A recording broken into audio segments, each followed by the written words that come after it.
Going to be making gluten-free cupcakes today. These are going to be chocolate ones, but you can do whatever flavour you wish. So for this, I've got 250 grams of multi-purpose gluten-free flour, 250 grams of caster sugar with 4 eggs. I've also got 250 grams of butter, 2 teaspoons of cocoa powder, and then I'll just be using some vanilla essence just to add to that flavouring. But again, if you don't have the vanilla essence, don't worry about that, that's not a problem. For this, I'm going to be using an electric mixer. This is the beater attachment, so I'm going to be using that. So I'll attach that to it, and then I'll add the sugar and the butter into that and make it nice, light and fluffy. If you don't have a mixer at home, then just do it all by hand, it's not a problem. I've sliced out the butter into slices, and then if you want to, just put them into cubes, put them into the mixer, or just beat them until it's all nice and smooth, and then we'll add the sugar. So the butter's getting nice and smooth now, so I'm just going to add the sugar. Just allow that to mix in together until nice, light and fluffy.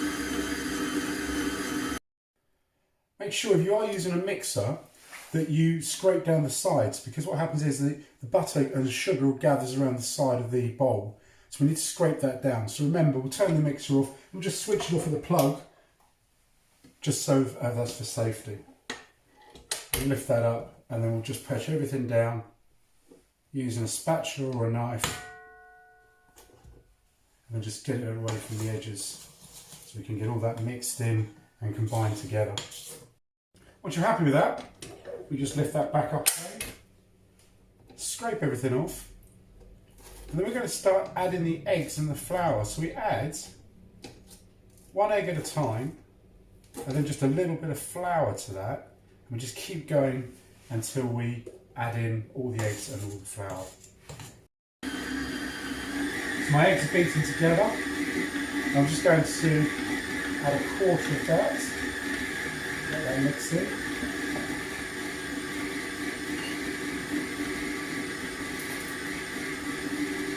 And then just add in some of the flour.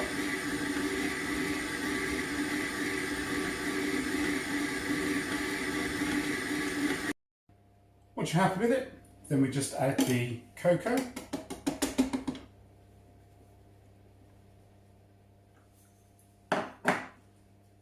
And then the vanilla essence.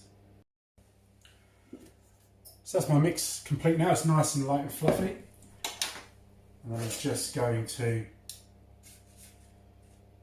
place a little bit into each one. Don't overfill these, because remember they will rise when they go into the oven.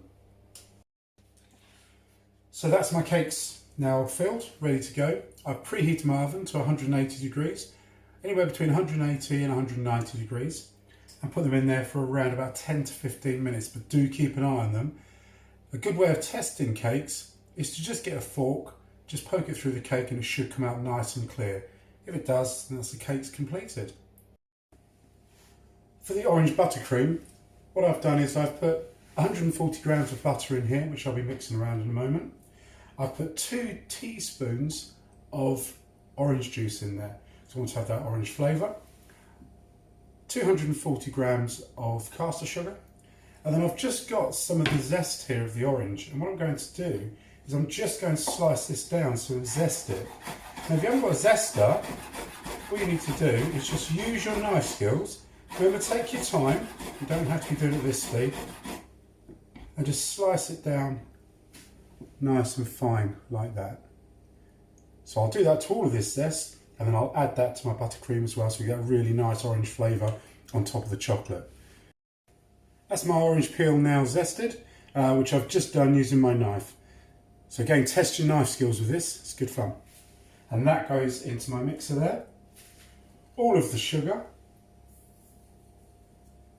And the only thing to add to that now is 1 to 2 tablespoons of milk, and then it's ready to mix. We mix that till it's nice and fluffy, and then we'll be able to just leave that to stand until these cupcakes cool down.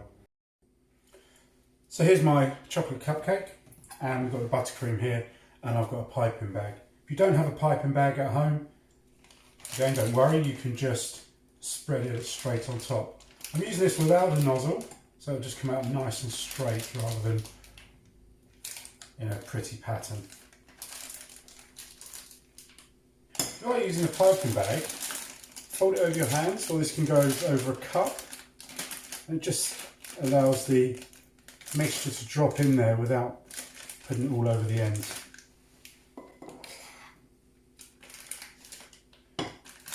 Once you're happy, fold the piping bag up, and then just push it right the way to the end so that it comes out. And then, whatever pattern you want on there is entirely up to you. So just circle it round.